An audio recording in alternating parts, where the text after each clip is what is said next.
Akala ni Vladimir Putin na kontrolado niya ang lahat ng may kinalaman sa negosasyon ng kapayapaan sa pagitan ng Russia at Ukraine. Hawak niya ang lahat ng baraha, o iyon ang kanyang paniniwala. May sapat din siyang impluwensya sa Estados Unidos para matiyak na anumang kasunduan na mapag-uusapan ay mas papabor sa Russia kaysa sa gusto ng Ukraine o Europa. Sobrang kumpiyansa ang nagdulot ng pagbagsak ni Putin. Ang Pangulo ng Russia ay kakakatanggap lang ng pinakamasamang balita na natanggap niya kailanman. Dahil parehong nagbigay ng matinding dagok ang United States at ang Coalition of the Willing sa mga ambisyon ni Putin na sakupin ang Ukraine. Noong Enero 7 iniulat ng National Broadcasting Company News ang pagpupulong ng mga miyembro ng Coalition of the Willing sa Paris. Ang koalisyong ito ay isang konsepto na matagal nang pinag-uusapan nitong nakaraang taon, ayon sa ulat ng Sky News. Binubuo ito ng mga bansang handang tumulong para tiyakin ang seguridad ng Ukraine pagkatapos ng digmaan. Ayon sa Sky News, umiiral ang konseptong ito upang payagan ang mga miyembro ng NATO na kumilos bilang isang grupo ng walang sinumang miyembro ng organisasyong iyon ng kolektibong depensa na magveto sa mga aksyong nais gawin ng iba pang mga miyembro. Nababahala lalo sa Hungary at Slovakia, parehong NATO at European Union members, na medyo simpatetiko sa layunin ni Putin. Pinapayagan ng koalisyon ang mga NATO member na kumilos kahit walang pahintulot mula sa dalawang bansang ito. At sa Paris Summit, nakatanggap ng malaking suporta ang koalisyon mula sa isang bansa na dati ay nag-aatubiling magbigay ng konkretong tulong dito. Iniulat ng National Broadcasting Company News na unang beses dumalo sina Steve Witkoff at Jared Kushner, pangunahing sugo ng Amerika, sa summit ng koalisyon. Sila rin ang mga sugo na ipinadala ni Pangulong Donald Trump sa Russia para makipagpulong sa mga kinatawan ni Putin noong Disyembre. Sila ang sentro ng pagsisikap ng United States para mamagitan sa kasunduang pangkapayapaan ng Russia at Ukraine. Ang presensya ng dalawang taong ito ay nakakabahala na para kay Putin.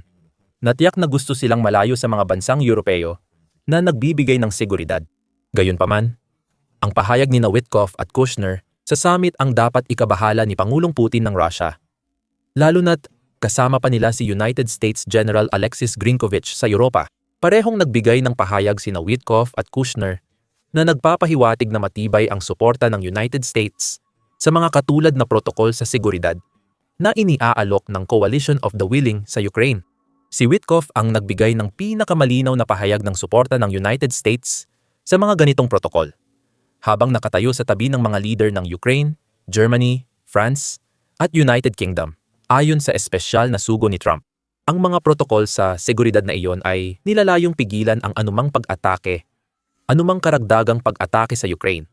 At kung may mangyaring pag-atake, layunin din nilang ipagtanggol. At magagawa nila pareho. Sobrang tibay ng mga ito, higit pa sa nakita ng kahit sino noon. Sinang-ayunan ni Kushner ang mga pahayag at binigyang diin na mahalaga ang mga protokol sa seguridad para sa pangmatagalang kapayapaan. At tama lang na nais ng Ukraine na ipatupad ang mga ito. Kung gagawa ng kasunduan ang Ukraine, dapat nilang matiyak ang kanilang kaligtasan pagkatapos nito. Malinaw na may matibay silang panlaban at mga totoong pananggalang para hindi na ito maulit. Ayon kay Kushner. Sa madaling salita, ito ang pahiwatig ng United States. Suportado nito ang presensya ng mga tropa ng koalisyon ng mga handang bansa sa Ukraine bilang bahagi ng anumang kasunduan sa kapayapaan o tigil putukan na mapagkakasunduan sa Russia. Sinasabi nating tila ganito dahil ang suporta para sa koalisyon ay parang ipinahihiwatig lang at hindi tahasang sinasabi. Hindi rin sinabi ng National Broadcasting Company News na sina Witkoff o Kushner ay direktang nagsabi na tiyak na susuportahan ng United States ang mga plano ng koalisyon. Sinabi ng mga leader ng koalisyon na pwedeng sumali ang mga kaalyado sa pagmamanman at beripikasyon ng tigil putukan ng United States gamit ang sensors, satellite at drone. Parang magbabantay ang United States sa Russia at magbibigay ng impormasyon sa koalisyon para makakilos ang mga tropa sa lupa kung kailangan. Gayunpaman, ang mekanismong ito ay iminungkahi pa lamang at hindi pa tiyak o pinal. Ang pagbibigay ng United States ng mga komentong ito sa summit ng koalisyon ay tila pahiwatig kay Putin kung saan nakatuon ang konsiderasyon ng Amerika ngayon. Walang nabanggit na magpapadala ang United States ng sariling tropa. Hindi na dapat nakakagulat iyon dahil sinabi ni Trump noong Agosto na anumang ambag ng Amerika ay hindi magsasangkot ng mga sundalo sa loob ng Ukraine. Sabi ni Trump sa Fox News, handa ang mga Europeo sa seguridad na magpadala ng tao sa lupa at handa rin kaming tumulong, lalo na sa himpapawid. Mukhang hindi salungat ang pahayag ni Witkoff at Kushner sa sinabi noong Agosto. Gayunpaman, napatunayan ng administrasyon ni Trump mula Enero 2025 ang flexibility ng United States na mabilis magbago kapag kailangan. Kagiliw-giliw, dumating ang pahayag ni Witkoff at Kushner 1 linggo matapos sabihin ni Pangulong Volodymyr Zelensky ng Ukraine na inalok ng United States ang Ukraine ng 15 taong garantiya sa seguridad. Iniulat ng British Broadcasting Corporation na ang alok ay ginawa ng magkita sina Zelensky at Trump sa Florida noong Disyembre 28. Iminumungkahi na ang mga garantiya ay magiging bahagi ng planong pangkapayapaan ng dalawang leader, ayon kay Zelensky. Ngunit may mga hindi pa napagkakasunduang issue tulad ng teritoryo sa Donbas at Zaporizhzhia Nuclear Power Plant. Gayunpaman, ayon kay Zelensky, isang planong pangkapayapaan na halos 70% ng tapos ang lumabas mula sa pagpupulong at ang pag-usad sa mga garantiya sa seguridad ang isa sa mga pangunahing na pagkasunduan sa araw na iyon. Binigyang diin ni Zelensky na mahalaga ang mga garantiya sa seguridad matapos ang pagpupulong. Dahil kung wala ito, hindi matatapos ang digmaan. Hindi natin masasabing tapos na dahil sa ganitong kapitbahay. Peligro pa rin ang muling pagsalakay, ayon kay Zelensky. Iminungkahi rin niya na bukas ang United States sa pangmatagalang garantiya ng 30, 40 o 50 taon. Walang komento mula sa United States noon. Kapansin-pansin, ang sinabi ni Zelensky tungkol sa seguridad ay parang katulad mga salita ni Witkoff at Kushner sa Paris Summit ng Coalition of the Willing. Maaaring ang pagkakapareho ng pananalita ay senyales ng suporta ni Witkoff at Kushner sa plano ng Coalition of the Willing ng United States. Maaaring may iba pa itong plano sa mga garantiya sa seguridad ng Ukraine. Pero para kay Putin, bangunggot ang suportang ipinapahayag ng United States. Hindi inaasahan ni Putin na haharap siya sa ganito. Sa pagtatapos ng 2025 at ilang araw bago mag 2026 sunod-sunod na malalakas na dagok mula sa United States ang tumama sa ambisyon niyang maging global na puwersa. Kasama sa mga dagok ang pagkakahuli kay dating Pangulo ng Venezuela, Nicolas Maduro. Ayon sa The Guardian, nagbigay ang Russia ng bilyong-bilyong dolyar na pautang kay Maduro bago siya mahuli. Kaya makatarungang tawagin siyang kaalyado ni Putin. May kaguluhan din sa mga kalsada ng Iran dahil sa malawakang protesta na patuloy na nangyayari. Gaya ng malalaman mo kung papanoodin mo ang aming video tungkol dito. Kaalyado rin ni Putin ang rehimen ng Iran. At mukhang babagsak na rin ito. Nagbabala na ang United States sa Iran laban sa pagpatay ng mga nagpoprotesta. Na may bantang maaring matinding tama ang abutin ng Iran kung gagawin nila ito. Nawalan din ang Russia ng mga barko ng Shadow Fleet dahil sa pagkakakulong ng United States at ngayon ay nahaharap ito sa posibilidad ng pagharap sa mga sekundaryang parusa. Inaprubahan ni Trump ang batas na magpapataw ng hanggang 500 taripa sa mga bansang bumibili ng enerhiya mula Russia. Ang suporta ng United States sa mga garantiya sa seguridad na tinututulan ni Putin ay dagdag na dagok sa natatarantang presidenteng Ruso. Ang tanging magandang balita para kay Putin ay mula sa ulat na niluwagan, ang wikang naglalarawan ng suporta ng United States sa Ukraine. Ayon sa National Broadcasting Company, nagpasalamat si Zelensky kina Witkoff at Kushner sa kanilang mga pahayag. Nagpasalamat si Zelensky sa United States para sa kanilang kahandaang maging suporta sa lahat ng aspeto, mga garantiya sa seguridad, pagmamanman ng tigil putukan at muling pagbangon. Ayon sa National Broadcasting Company, hindi direkta itong sinuportahan ng White House.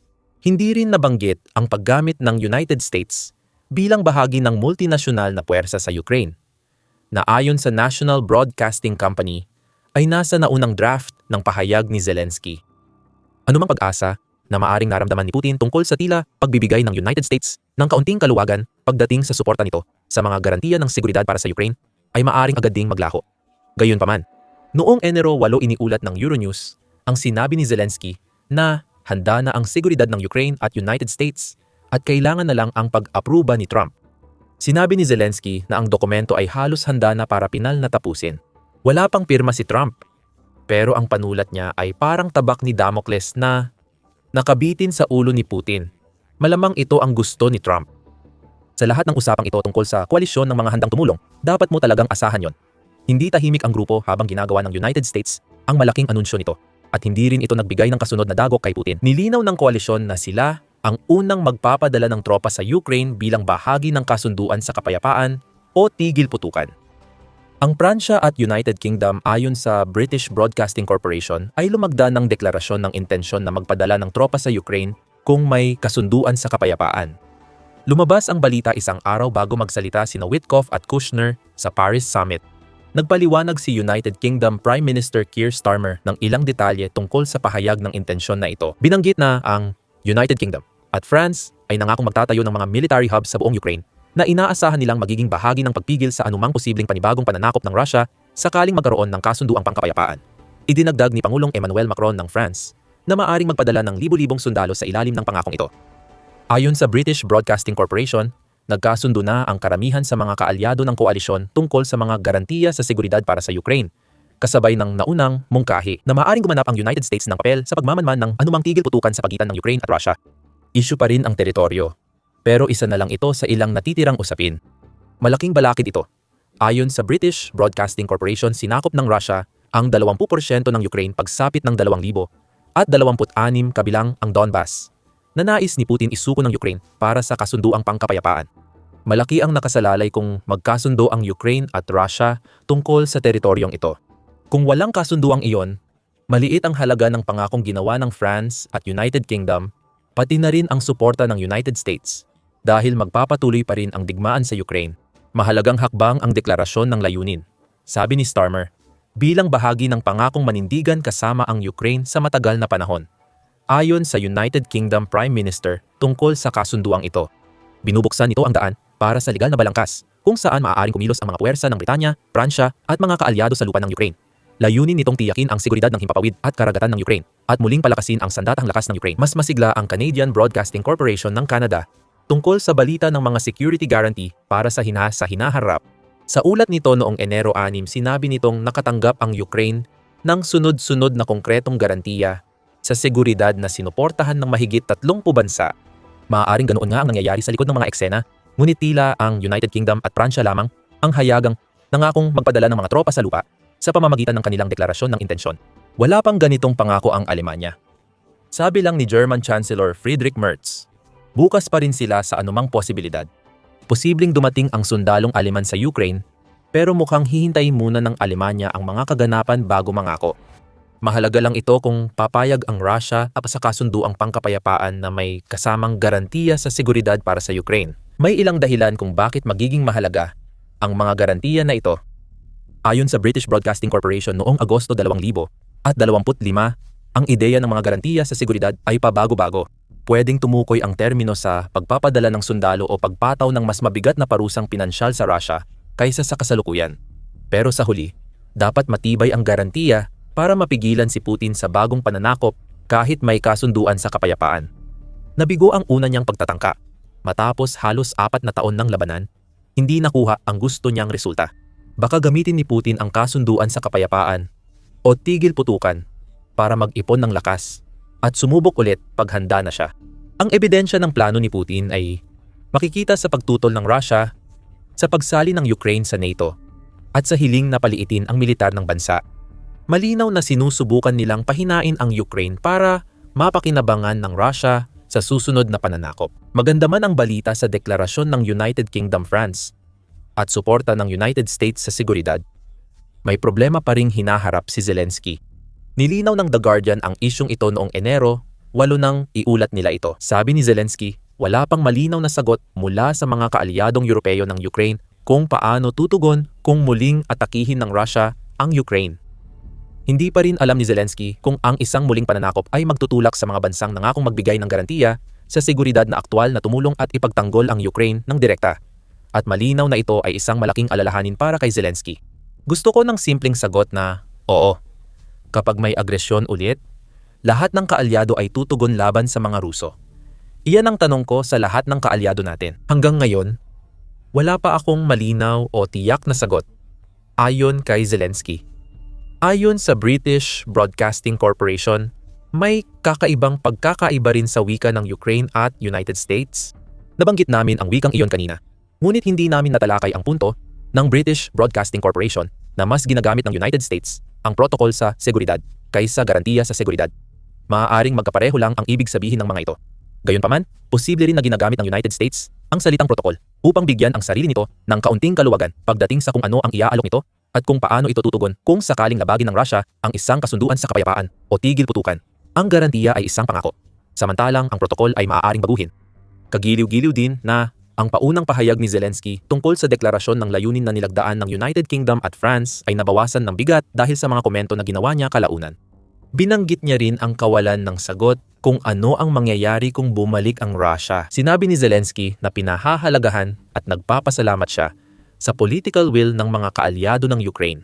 Ang legal na nagbubuklod ng mga garantiya sa seguridad ang kinakailangan, ngunit hanggat wala pa tayong ganoong mga garantiya sa seguridad, legal na nagbubuklod, suportado ng mga parlamento, suportado ng Kongreso ng Estados Unidos, hindi masasagot ang tanong na ito. Sabi ni Zelensky tungkol sa posibilidad na ang mga nagbibigay ng garantiya ay talagang makikidigma kung kinakailangan. Aniya, kahit gawin nila iyon, dapat umasa ka pa rin sa sariling lakas. Hindi ito biglang kawalan ng pasasalamat ni Zelensky, kundi pagpapakita niya ng realidad bilang Pangulo ng Ukraine. Mahalaga ang ipinahayag na suporta at mga deklarasyon ng intensyon bilang pundasyon. Ngunit hindi ito gaanong mahalaga hanggat hindi nila legal na itinatali ang kanilang sarili sa mga pahayag at deklarasyong iyon. Tungkol naman sa Rusya, galit na galit ito sa mga kaganapan nitong mga nakaraang araw. Kahit wala pang anumang legal na kasunduan, banta para sa Rusya ang pahayag ng United States, United Kingdom at Pransya. At sinabi nilang target nila ang anumang dayuhang tropang papasok sa Ukraine. Isang pahayag mula sa Moscow ang nagsabi nito matapos ang anunsyo ng deklarasyon ng layunin ng United Kingdom at Pransya. Ayon sa ulat ng Reuters, nagbabala ang Rusya na ang pag-deploy ng mga unit ng militar ng kanluran, mga pasilidad ng militar, mga imbakan at iba pang infrastruktura sa teritoryo ng Ukraine ay ituturing nilang dayuhang panghihimasok. Nagdadala ito ng banta sa seguridad ng Rusya at iba pang bansa sa Europa. Ang mga unit at pasilidad na ito ay ituturing na lehitimong target ng sandatahang lakas ng Rusya. Sa madaling salita, anumang sundalong kanluraning ide-deploy sa Ukraine ay ituturing na bahagi ng digmaan na isinusulong ni Putin. Sinabi ng Rusya na sinusubukan ng kanluran bumuo ng aksis ng digmaan. Nakakatuwa dahil ang Rusya ay 4 na taon nang lumalaban para sa kontrol ng Ukraine. Tugma ito sa sinabi ng Rusya noong Agosto 2025. Ayon sa ulat ng Pravda, sinabi ng Rusya na kahit noon pa man ay hindi nila matatanggap ang anumang tropa ng NATO na mag-ooperate sa teritoryo ng Ukraine. Ipinapakita nitong hindi handa ang Rusya sa kasunduang magbibigay ng sapat na seguridad para makapagpadala ng pro-Ukraine na tropa sa Ukraine. Siyempre, galing ang mga tropang ito sa mga bansang kanluranin na sumusuporta sa Ukraine. Karamihan ng mga bansang sumusuporta sa Ukraine ngayon ay miyembro ng NATO, tulad ng Pransya, United Kingdom at United States.